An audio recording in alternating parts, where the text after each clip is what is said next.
Hey everyone, welcome to the Dill Pickle Movie Network. I am Dylan Randazzo, and welcome to my third video in an ongoing series where I am ranking through every single movie in every single era of Disney animation. If you want to know the breakdown of all those different eras, all the rules and criteria I made in compiling these lists and rankings, you can check out my initial video, the Disney Golden Age. I've also done a video on the Disney Wartime era. Now we're transitioning into the 50s and 60s, otherwise known as the Disney Silver Age. Some people also call this the Restoration era because this was a restoring of the faith for a lot of Disney fans. It was the return to form of so many of those classic fairy tale stories. You see so many films behind me that just embody the nature of a fairy tale or just a sweet, simple family story. Stories that Disney has built their whole brand on, has continued to build their brand on. A lot of the greatest attributes of the current films that Disney is making stem all the way back from, of course, the Golden Age and continuing on through the Silver Age. This is a very hard era to rank because I don't think there are too many bad movies amongst the slate. In fact, some of these movies are some of my favorite Disney movies of all time. When it came down to nitpicking of which ones would go higher than others, I took the animation itself into account because this was also a time where they were really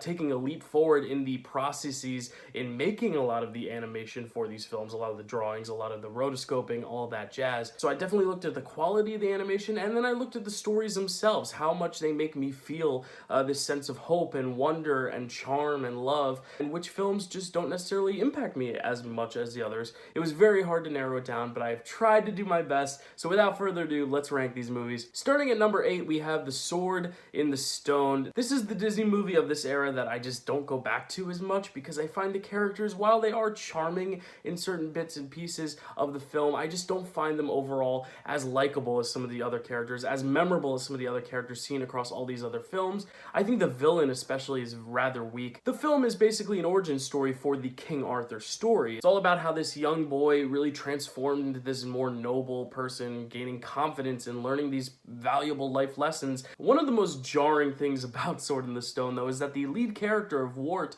is voiced by 3 different actors. I forgot your sword.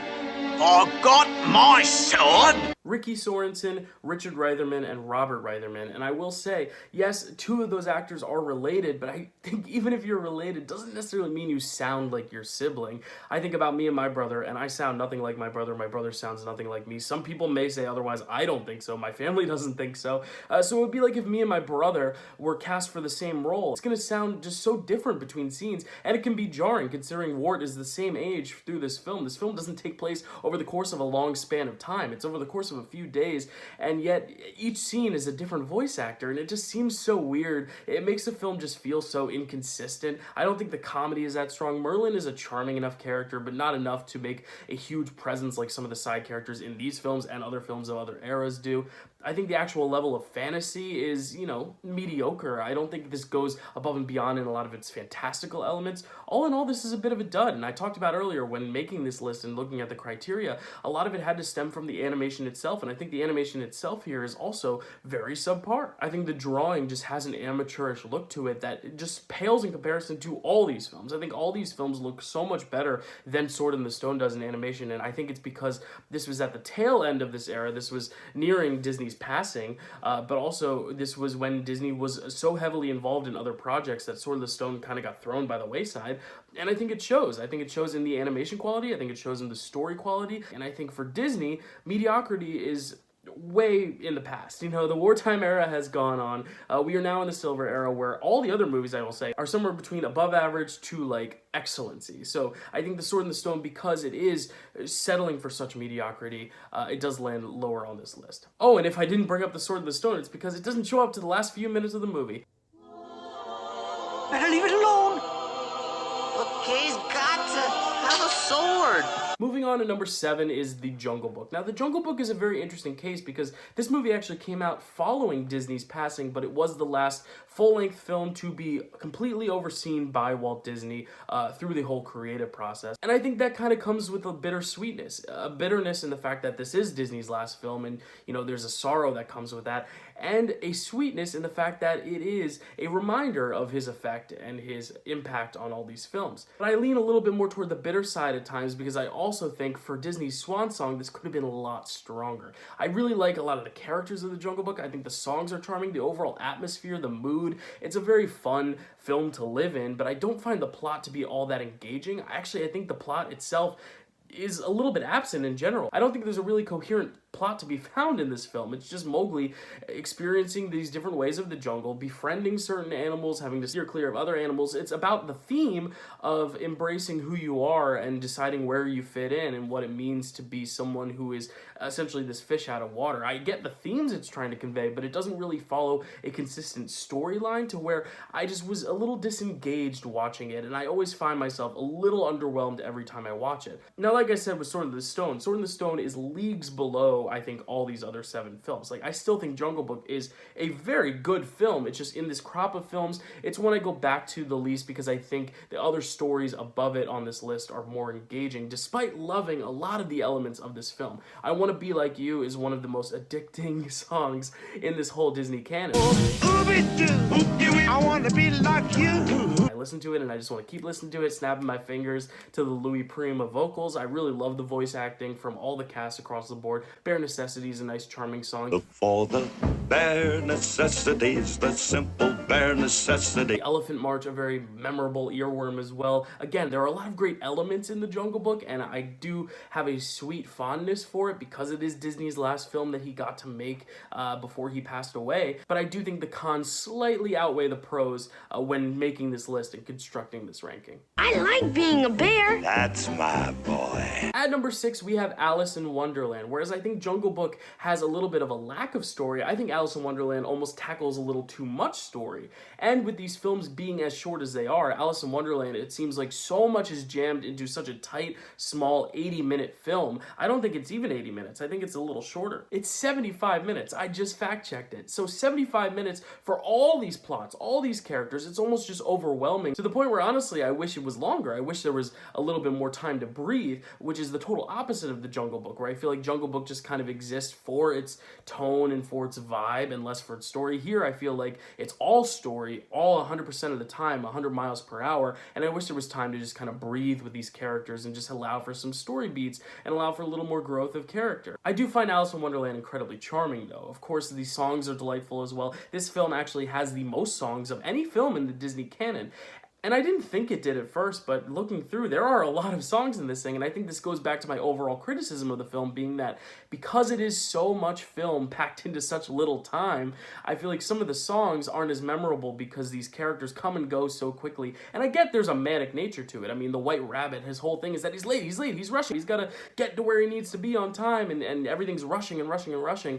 But for a movie that has been basically described as a drug trip, yes, there's the high intensity of the manic nature of things, but I think you also need kind of that cool down, that like relaxing with the vibes and just chilling and enjoying the atmosphere, which I think Alice in Wonderland needs a little bit more of. I wish there was a little bit more time to just kind of bask in this atmosphere because it is so colorful, because it is so vibrant, and because it is so complex and layered. I mean, this is one of the earlier films in the Silver Age, and you can definitely see the animators are having a blast animating all these different worlds, all these different characters. I think it's very engaging, very whimsical, very fun, and it has some really interesting things to say about politics and the monarchy and all that stuff with the Queen of Hearts, which is actually pretty nuanced given the time, and like I said, the length of this film being so short that it's still able to convey some of those themes of maturity and all that jazz. I think it is an impressive effort, even if it's not one of my favorites. To me? To you. At number 5, we have Peter Pan. If I had ranked this ranking prior to this rewatch, I might have had Peter Pan at number 1. You see all the Peter Pan plush toys behind me. I love Peter Pan. I grew up, Peter Pan was one of my favorites. Captain Hook is one of my favorite villains. Smee, one of my favorite sidekicks.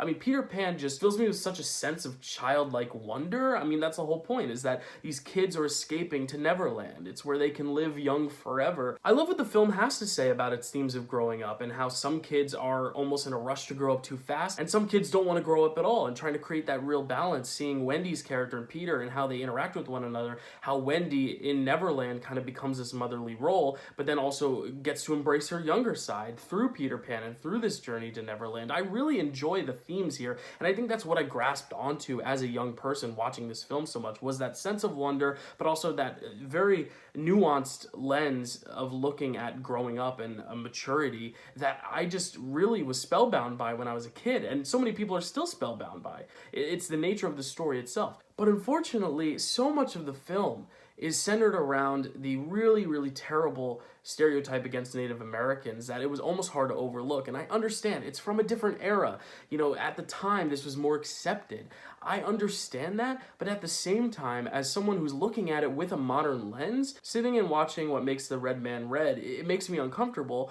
If the film's stereotypes just ended there, though, I probably would have been a little bit more forgiving. But the fact of the matter is that Peter and the Lost Boys continue after the fact for a good 10 or 20 minutes to continue mocking these Native American characters and basically making them a joke. And yes, I understand the argument that they're kids and kids don't know better, but I think that's something we have to criticize when other versions of Peter Pan don't have those unnecessary elements. And it really hurts me to say it because I do love Peter Pan. Like I said, Peter Pan fills me with such joy. I love the themes of growing up. I love the idea of courage versus cowardice, Captain Hook and the crocodile. I love the fact that the crocodile has this constant ticking clock as a constant reminder that time is always moving forward, and what that means in the context of growing up when there's this constant ticking clock behind you, kind of pressuring you and lingering over you at all times. I think there's so much to love about Peter Pan, which makes it so frustrating that the things that aren't great about Peter Pan are so glaringly in your face. If they were kind of subtle, if it was one scene, I'm going to talk about one film later on the list that has one scene that if you cut it out, I think it's a perfect film.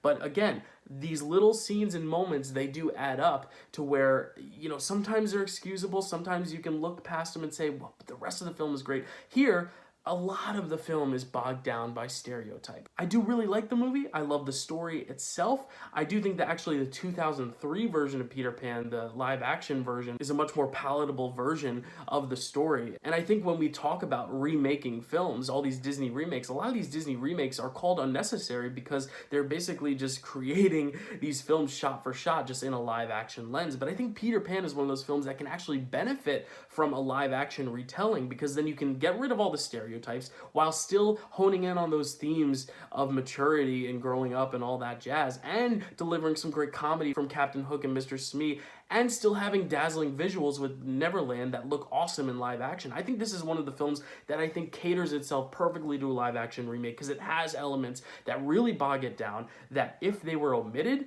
would make this so much better. And that's why I'm glad David Lowery is the guy to do it, because we saw him with The Green Knight, we saw with Pete's Dragon. He can do fantasy really well, and I'm really excited to see what he does with this film, because I love the bare bones structure of this film so much. So I'm really excited to see what they do with the remake, because I think Peter Pan of all the Disney films warrants one the most. And just a little bit of pixie dust.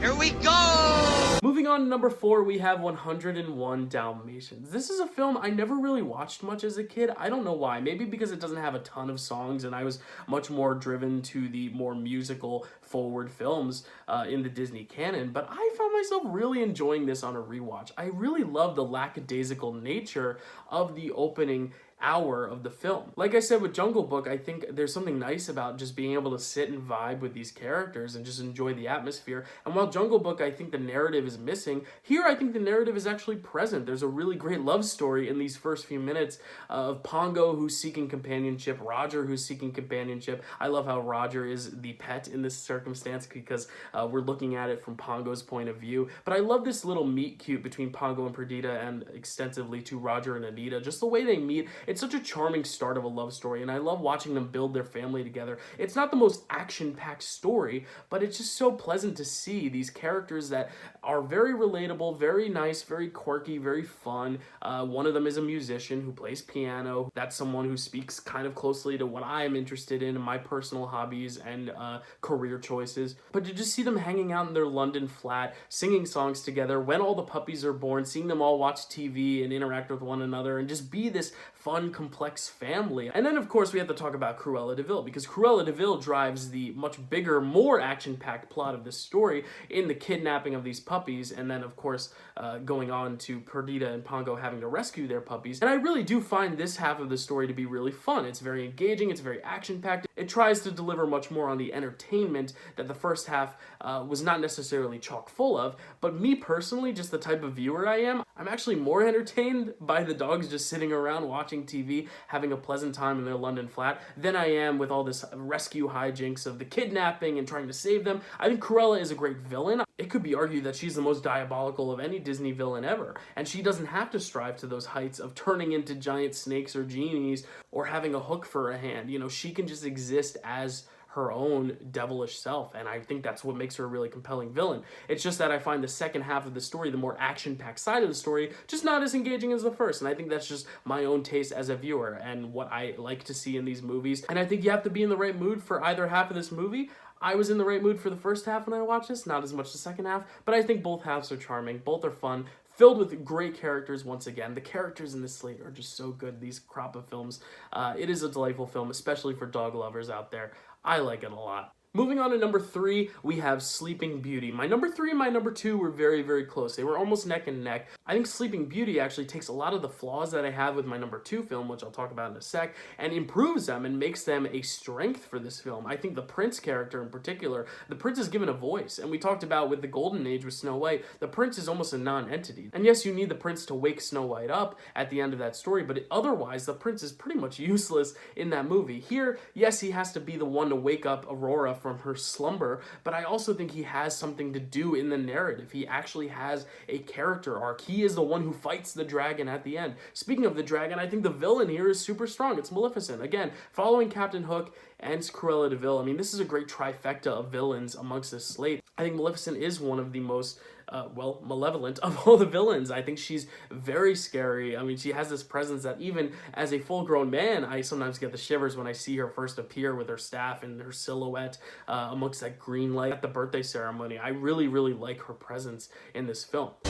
On her 16th birthday, she would prick her finger on the spindle of a spinning wheel. I also have to say, Sleeping Beauty is one of the most gorgeously animated of all the Disney films, not just in this era, but in any era. CinemaScope was very, very new at the time, and not many films were utilizing it, especially animated films, and this is only the second Disney animated film to use the widescreen CinemaScope, and it really shows because the colors are so vibrant, the actual texture of the animation is so fascinating. Like, you can definitely see the details in how everything was placed within the frame and everything was constructed. It almost feels like every single frame is its own portrait, its own work of art. That's what's so mesmerizing about Sleeping Beauty, and that's why it is so high on this list. It's got a great prince, a great villain, and great animation. Where it falters a bit is actually in its titular character, in Sleeping Beauty. I mean, Aurora, by the nature of the film, she has to be asleep for half the narrative, and I get that's the point of the story, but as someone who has watched all these princess movies, the princesses are such a central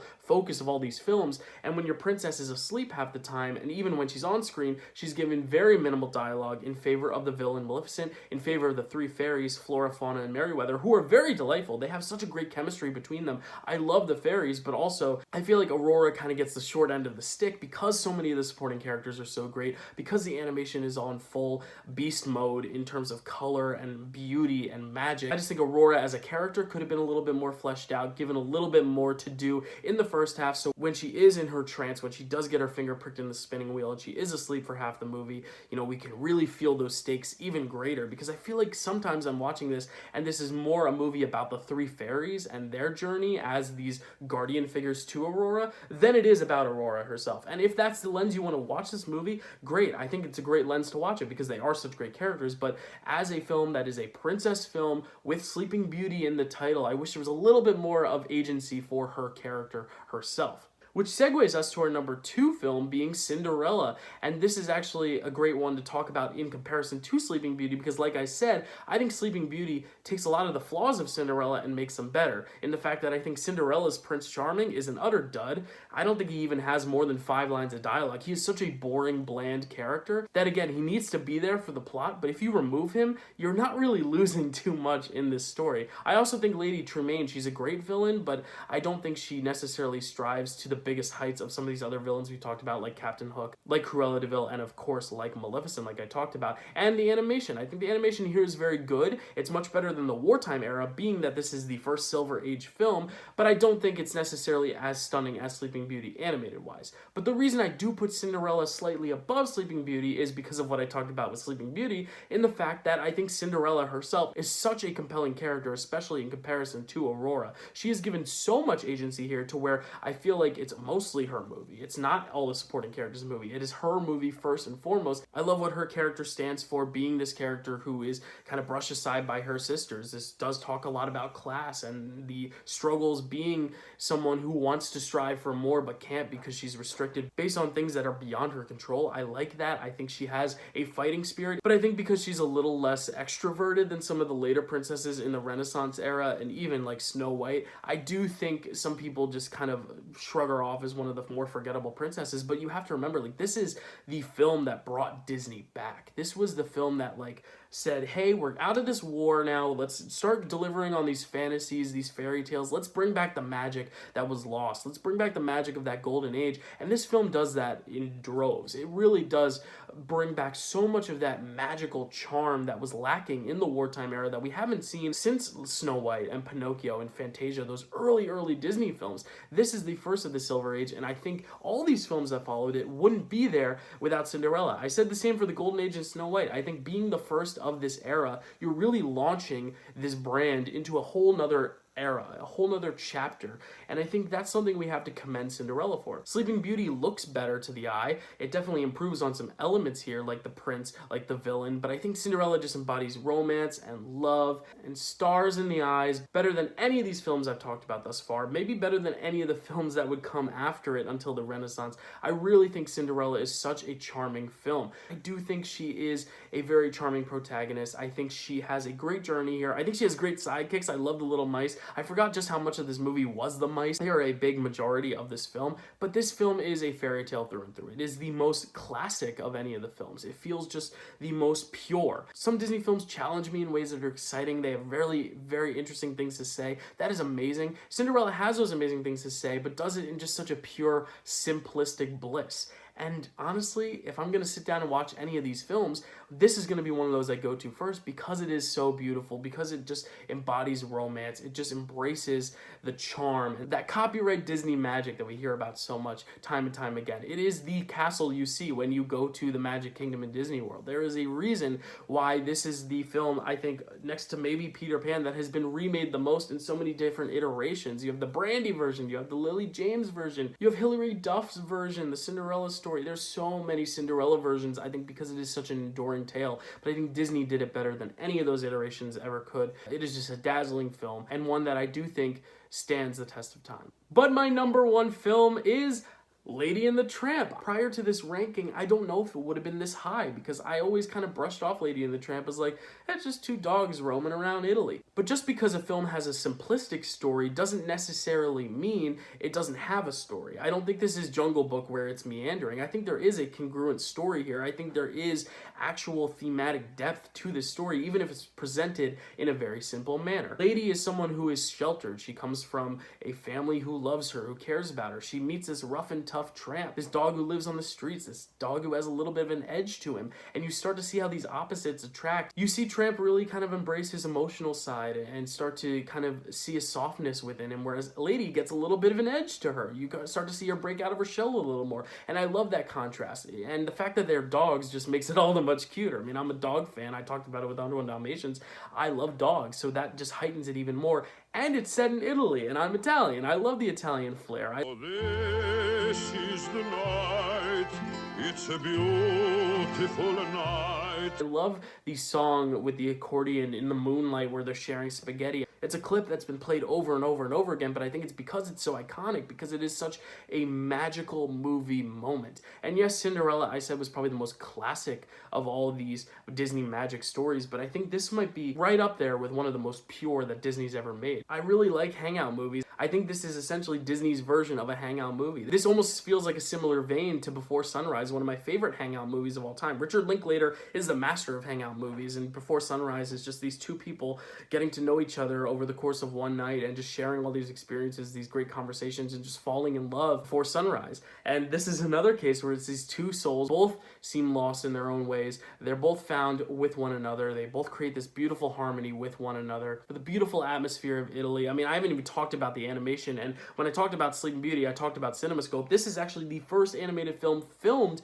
with the CinemaScope widescreen format. So you really see this real leap toward a more 19th century Americana visual style that is just striking. This is not a film that just screams spectacle, yet because this is a leap in technology, because they're using so many new techniques with the animation, it feels like a spectacle. It's so vibrant, so well animated, so gorgeous to the eye, especially in 4K on a TV on Disney Plus. Like, they really remastered this so well to where it plays just as beautifully, if not more so, than it ever did before. I think its simplicity is something to really enjoy about it. Yes, it has that scene with the Siamese cats. I think that scene has aged poorly, and that's why I don't think this is a perfect film, but I do think, whereas Peter Pan, I think, overindulges in those stereotypes, I think this film, it has that 1-2 minute scene, and then the stereotypes are kind of gone. So yes, that scene irks me, but because we get over that scene so fast and they don't really bring up the Siamese cats again for the rest of the film, I can let that go for the sake of this ranking, because this is just such a delightful film. I have to put it number one.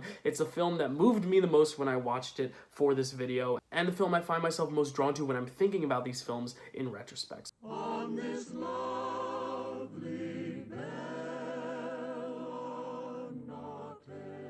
So Lady and the Tramp is my number one. Your ranking will probably differ just because these movies are all so great and there are so many classics amongst this crop of movies. So let me know in the comments, what is your ranking? What is your favorite? What is your least favorite? Whatever your thoughts may be, let me know in the comments below. Next week, I will be talking about the Disney Dark Age. Of course, Walt Disney did pass away at the end of the Silver Age, and that spawned the next Dark Age, the movies that were, for the first time, not overseen by Disney, and we see a dip in some of the quality, especially in animation, but I do think there are some gems in that Dark Age, so I am very much looking forward to talking about that next week. If you want to look at the other videos that I did for the channel, of course you can head back to those. The Golden Age video and Wartime Era are posted, along with all the other videos I'm doing on the channel. It is a fun time here at the Dill Pickle Movie Network, so I hope you subscribe, I hope you like, I hope you comment, I hope you continue viewing these up. I've had a lot of great responses to the past few videos, and I'm very much looking forward to continuing this series. Next time you go to a ball, make sure you don't leave any shoes behind. I'll see you next time. See ya.